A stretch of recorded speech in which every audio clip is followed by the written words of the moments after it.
Bonjour à toutes et à tous et bienvenue sur Conversation RH, le podcast d'échanges éclairés entre professionnels RH. Plaisir de vous retrouver dans cette deuxième saison de Conversation RH, qui est un podcast, vous le savez, qui vous est proposé par LHH Recruitment Solutions, cabinet de conseil en recrutement et évaluation d'experts, cadres et dirigeants. Et aujourd'hui, dans ce nouvel épisode de cette saison 2, nous allons parler d'un nouveau fléau dans l'entreprise, le burn-out. Après le burn-out, qui correspond à un état d'épuisement physique, mental et émotionnel résultant de situations de surcharge de travail, et après le bore-out, qui exprime quant à lui l'ennui dû à une sous-charge de travail et qui finit par lessiver le collaborateur, voici une nouvelle pathologie qui menace les organisations, le brown-out. Alors comment reconnaître les symptômes, comment peut-on les prévenir et comment redonner du sens au travail pour réimpliquer ses équipes? Réponse dans cet épisode au cours duquel j'ai le plaisir de recevoir Jean-Pierre Bodina. Bonjour Jean-Pierre. Bonjour David. Ravi de te retrouver. On avait fait un épisode dans la saison 1, on parlait de l'Assessment Center et depuis de l'eau a coulé sous les ponts et une nouvelle pathologie est arrivée, le brown-out. On va en parler ensemble. Avec plaisir. Alors je rappelle que tu es directeur du Talent Management chez LHH Recruitment Solutions. Tu es juriste et psychologue du travail depuis 25 ans. Tu accompagnes les cadres dans leur mobilité et tu te définis, je ne sais pas si c'est toujours vrai, comme le trait d'union entre la problématique d'un candidat et une organisation. Pas si mal. C'est pas si mal. Ouais, c'est toujours vrai. Bon, très bien. Et on a le plaisir d'accueillir également à ce micro Nina Norbert. Bonjour Nina. Bonjour David. Merci d'avoir accepté de répondre à nos questions. Alors Nina, pour te présenter, on va dire que tu es DRH. Tu as eu une expérience qui est passée par de grands noms du retail et du luxe. Tu es passé par Boucheron, par Weston dans tes activités professionnelles. Tu as eu des activités en paye, en stratégie de rémunération, en DRH également. Et ta mission, c'est attirer, développer et retenir les talents dans le but qu'ils s'épanouissent et donc que ça produise de la richesse en entreprise. C'est bien ça? Je crois que tu es allé voir mon profil LinkedIn. Eh ben oui, on a nos sources. Ah, mais je ne donne pas mes sources. C'est tout à fait ça. Ok, et c'est un sujet qui est important pour toi, je crois, le brown-out, qui te tient particulièrement à cœur et dont on va parler ensemble. Avec plaisir. Et tout à l'heure, le témoignage de notre grande témoin du jour, elle s'appelle Shamim. Elle est chargée de communication chez Deloitte et elle a vécu un bore-out suivi d'un brown-out il y a quelques années, 3 ans pour être exact. On va entendre tout à l'heure son témoignage avec beaucoup d'émotion. Vous allez voir, ça va nous intéresser très fortement dans le cadre de cet épisode. Conversation RH, le burn-out, une menace pour les organisations. Je pense que c'est parti, on est tous prêts. Alors pour commencer, j'aimerais qu'on définisse ensemble ce nouveau terme qu'est le burn-out et s'interroger sur son origine. Nina, est-ce que tu aurais une définition de l'origine de cette pathologie? Alors, le terme de burn-out, il est issu du milieu de l'énergie. On entend par cette pathologie une perte du sens. Alors, le sens, c'est une thématique qui est vraiment au centre des RH depuis déjà quelques années. Oui, on est tous en quête de sens de quelque chose. Exactement, c'est ça. Et je crois que ça s'est intensifié post-épidémie Covid, de se poser en fait la question de à quoi on contribue et vers quoi on va. Et finalement, ce burn-out est une pathologie qui s'est développée dans ce contexte-là, qui est une perte de l'engagement. Je crois que on doit vraiment associer le terme burn-out à cette thématique de l'engagement du collaborateur qui perd du sens et par cette perte de sens, perd de l'énergie. Jean-Pierre, est-ce que tu souhaites compléter? On a eu 2 pathologies qui sont arrivées avec la pandémie, la grande démission et le burn-out. Oui, la quête du sens, effectivement. Moi, je rejoins ce qui vient d'être dit par Nina, puisque les derniers mois ont été marqués par cette crise où chaque minute, on entendait des courbes de décès en Asie ou ailleurs. On allumait notre télé, on était reclus chez soi, dans son appartement, pour voir des cercueils et on s'est tous interrogés finalement sur le sens de notre existence. On passe énormément de temps au travail et une enquête récente a montré que plus d'un salarié sur 2 allait être touché par cette pathologie.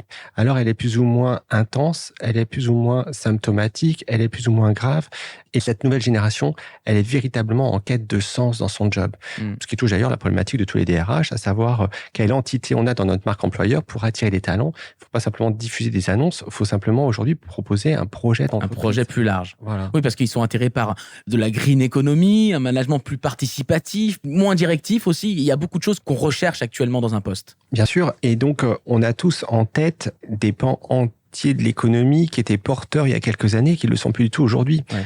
On pense par exemple à des grandes compagnies pétrolières qui attirent les talents ou à la grande distribution, peut-être même le secteur de la santé. Et aujourd'hui, les gens s'interrogent. Donc, on a envie d'aller sur plus de sens dans son existence. L'impact écologique a un vrai impact sur le sens qu'on donne à son activité professionnelle. On s'est dit, si la vie s'arrête, est-ce que je suis fier de ce que je fais? Est-ce que ce que je fais au quotidien a du sens dans mon existence? Cette question, elle est importante. Et est-ce qu'on peut le voir facilement qu'on a quelqu'un dans son équipe qui est en burn-out? Nina, quels sont les signes qui permettent de nous alerter finalement? Alors, est-ce qu'on peut le voir facilement? Non. D'ailleurs, je crois que c'est une pathologie qui est très, très compliquée d'identifier. Néanmoins, il y a quand même des signaux qui sont une grosse fatigue, une baisse d'activité. Ça peut être aussi de l'absentéisme, mais c'est surtout le fait de réaliser ce que l'on fait au quotidien sans se poser de questions, presque de manière automatique. Donc, je crois que oui, si on est suffisamment proche de ses équipes, on peut réaliser qu'il y a un désintérêt dans les missions. Et c'est déjà un premier signal qu'on peut tendre vers le burn-out. Jean-Pierre, Nina, je vous propose d'écouter justement un témoignage, celui de Shamim, qui est chargée de communication chez Deloitte. Elle a vécu un burn-out, puis un brown-out il y a quelques années. Elle était alors consultante dans une PME, dans le monde du conseil. Je vous propose de l'écouter et on en parle juste après.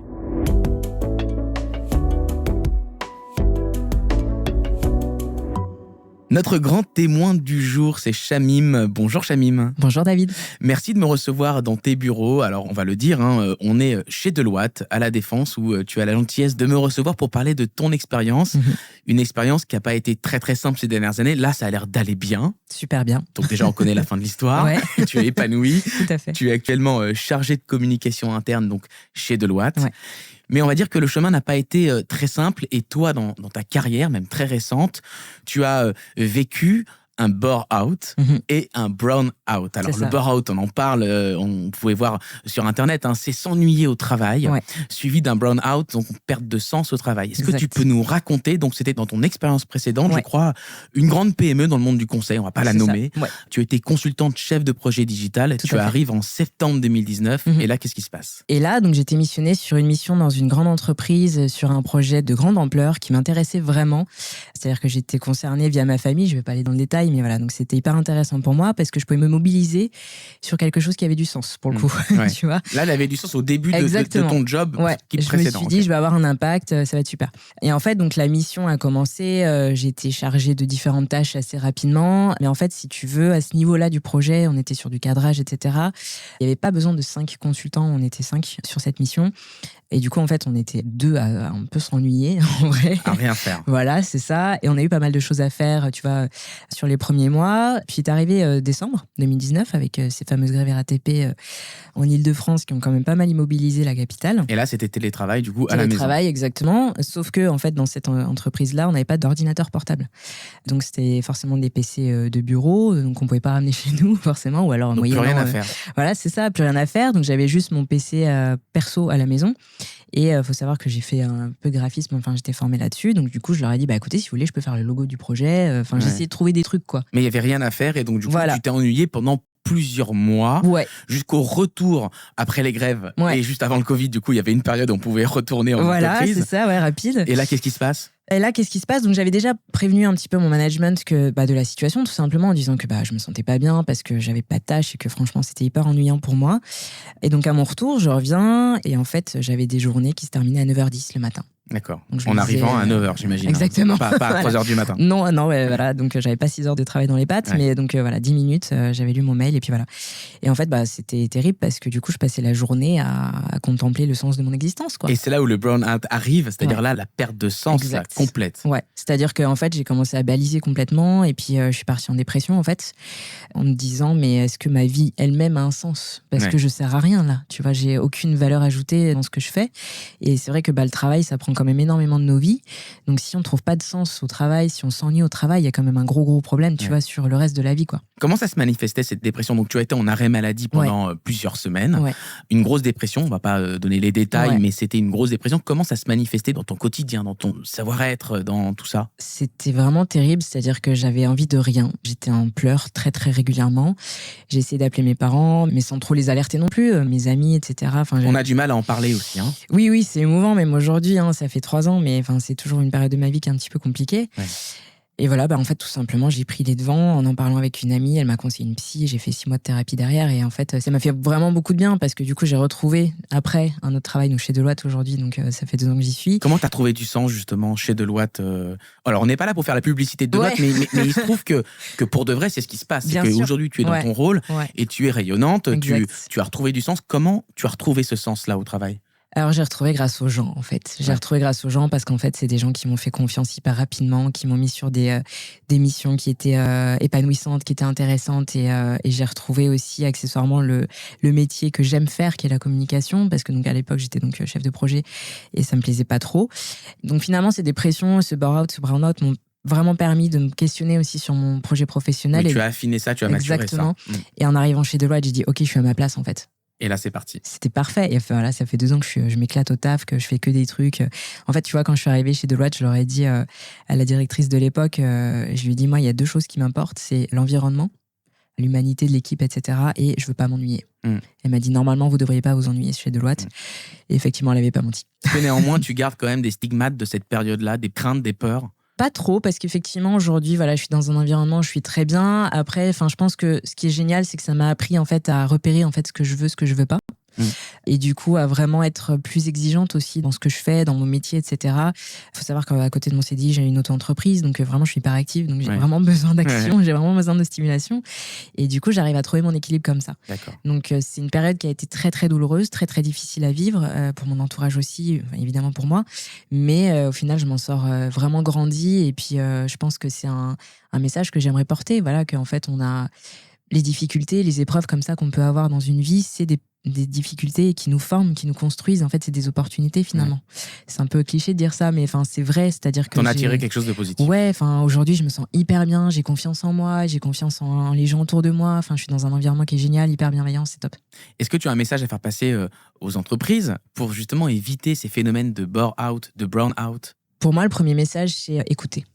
C'est vraiment écouter les gens quand ils vous parlent, quand ils tirent le signal d'alerte. C'est prendre le temps d'écouter, de prendre le temps aussi de voir un petit peu les émotions de la personne, parce que les émotions, ça ment pas. C'est difficile sauf à être acteur, mais c'est difficile de mentir sur des émotions. Et du coup, voilà, mon message, ce serait prenez le temps d'écouter vos salariés. Quand ils vous disent que ça va pas, c'est probablement que ça va pas, en fait. Et probablement que ça va même encore moins que ce qu'ils veulent vous montrer, parce que tout simplement, en fait, on est souvent, au milieu professionnel, on a toujours un peu tendance à masquer un peu ce qui va pas. Donc déjà, c'est important pour les employés d'être vulnérables et de savoir dire quand ça va pas. Donc ça demande aussi une relation de confiance avec son responsable, ou ses RH à minima. Et voilà, donc du côté des employés, savoir s'exprimer, du côté des entreprises, savoir écouter.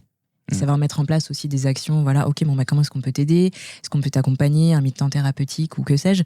Essayer de trouver des solutions ensemble pour pouvoir surmonter ça, pour éviter tout simplement des arrêts, des dépressions qui sont vraiment pas sympas à vivre. Merci beaucoup, Shamim, pour ce témoignage très courageux. Merci. On sent que ça a été très dur, mais là, on te voit rayonnante et on te sent bien dans ton job et dans ta vie, j'ai l'impression. Ouais.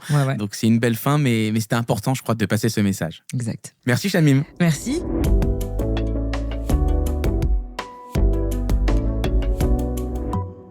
Savoir s'exprimer et savoir écouter, c'est le message de Shamim.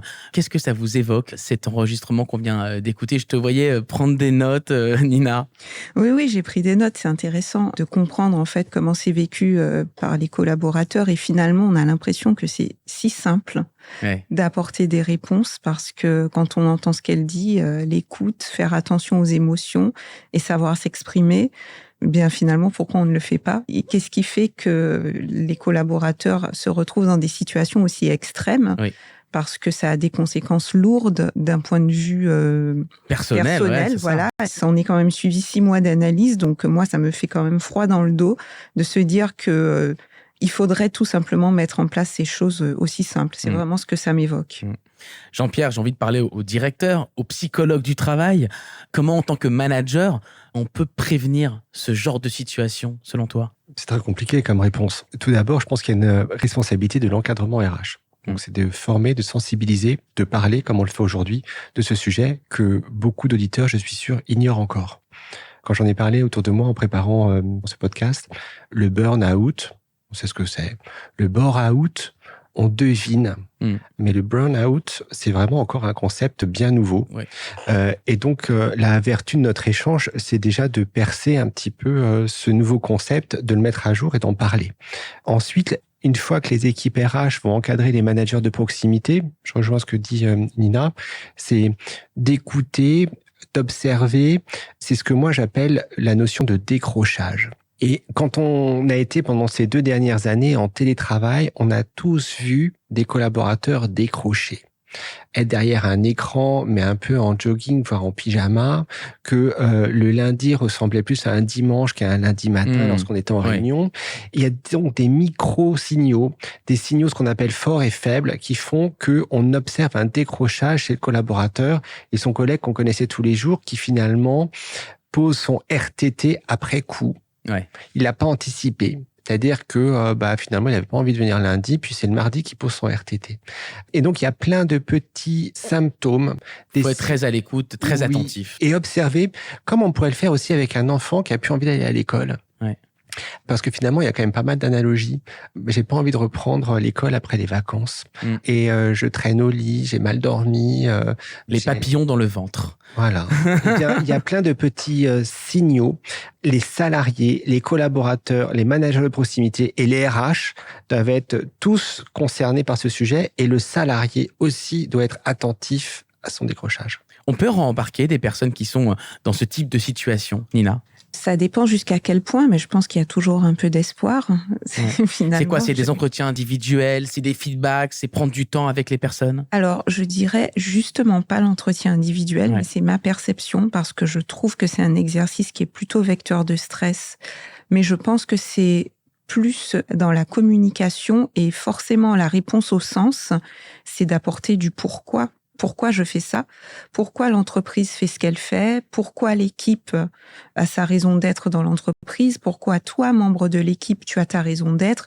Et pourquoi ce que tu fais au quotidien apporte son grain de sable à la construction de ce projet? Donc, alors à dire comme ça semble simple, mais je crois qu'il faut rajouter, on connaît tous Simon Sinek qui parle du why, et je trouve que c'est un exercice qui est hyper intéressant parce que c'est un des moyens de répondre à la question du sens. Ouais. Pourquoi on est là? Quel est le grand projet derrière tout ça finalement? C'est ça, vous avez souvent dû entendre en entreprise des personnes qui disent, moi aussi je l'ai dit, de toute façon on sauve pas des vies, parce qu'on a l'impression que si on n'est pas dans une activité humanitaire ou médicale ou quoi que ce soit, on sert à rien. On ne sert à rien. Alors que non, il y a une raison d'être de chaque entreprise et une raison d'être de ce que l'on fait au quotidien, mais il faut juste réussir à l'illustrer. Alors, on a un peu étudié le sujet et on a trouvé une étude qui a été réalisée en 2017 justement par Deloitte, donc avant le Covid, et qui s'intitule cette étude « Sens au travail ou sens interdit ». Et ça dévoilait déjà à l'époque que 55% des salariés considéraient le sens du travail comme dégradé. Donc effectivement, le Covid a mis en lumière une perte de sens de travail, mais c'était déjà, j'ai l'impression, une tendance qui était due à quoi, selon toi, Jean-Pierre? C'est certainement multifactoriel. Je pense que on est aussi face à des générations qui ont évolué dans la quête de sens. C'est-à-dire que le travail n'est plus simplement un moyen de payer son loyer ou de se nourrir, mais le travail doit apporter autre chose que le travail, et notamment le sens. Donc, c'est-à-dire avoir une vision plus large que simplement faire une fiche de paye ou travailler au service comptable, administratif ou vendre. C'est qu'est-ce que je vends comme produit, en quoi ce produit va apporter des éléments nouveaux aux autres.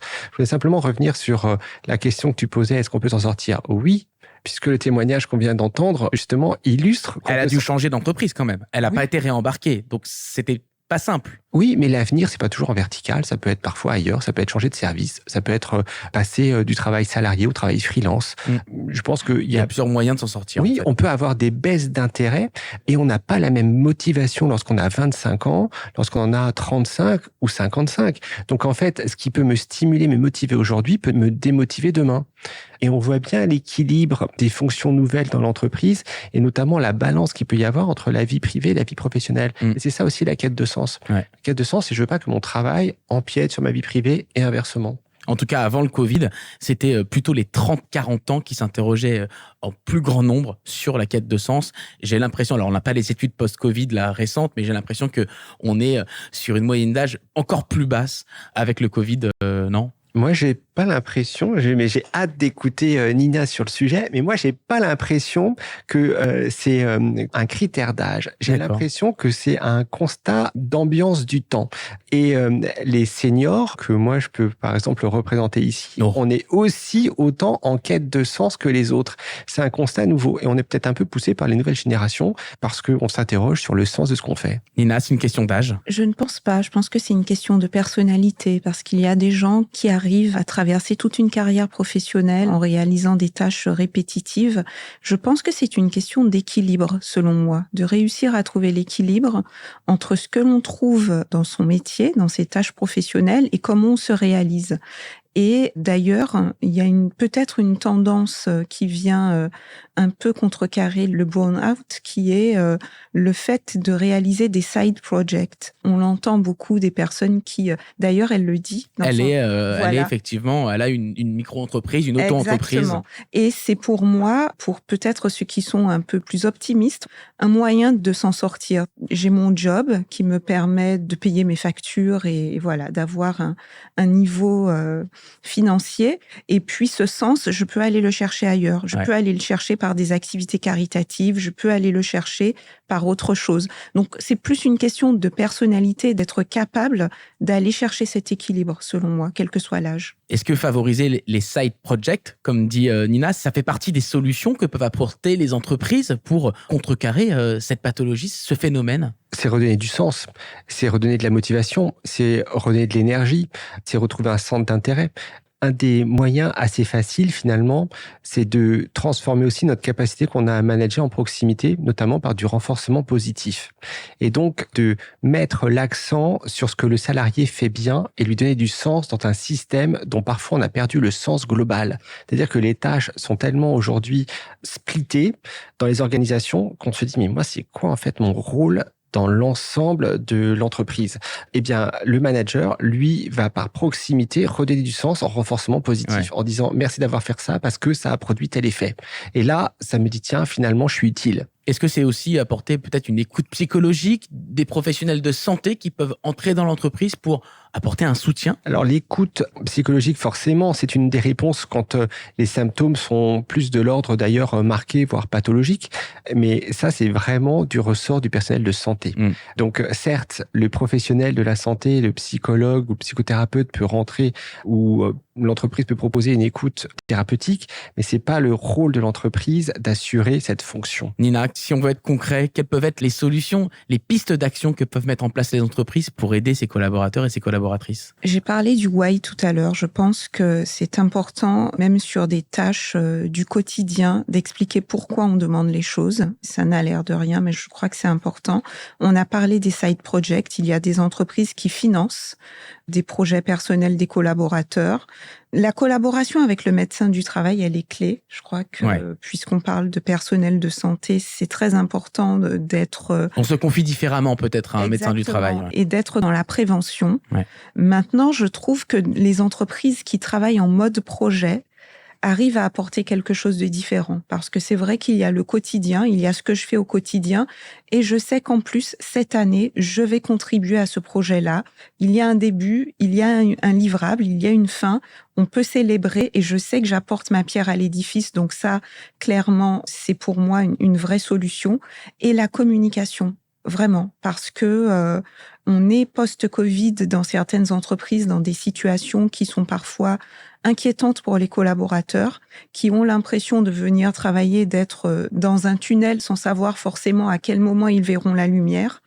Et communiquer, expliquer où on en est, comment on va s'en sortir et comment on envisage les choses, ça apporte aussi du sens. Ça sera le mot de la fin. Merci beaucoup Nina. Si je comprends bien, l'enjeu c'est de redonner du sens, réimpliquer les équipes et j'espère qu'avec vos enseignements, vos éclairages, tous les auditeurs et les auditrices pourront peut-être détecter un peu plus ces situations et apporter des réponses très concrètes. Merci beaucoup Jean-Pierre Bodina d'avoir été à ce micro une nouvelle fois.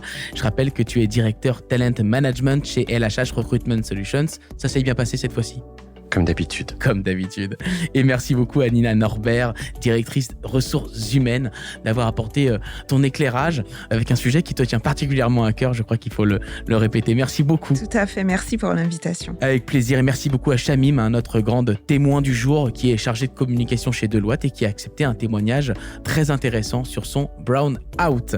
Merci à toutes et tous de nous avoir suivis. Et pour ne rien rater de ces échanges passionnants, n'hésitez pas à vous abonner pour être tenu au courant des prochains épisodes de Conversation RH, le podcast d'échanges éclairés entre professionnels RH. À très bientôt.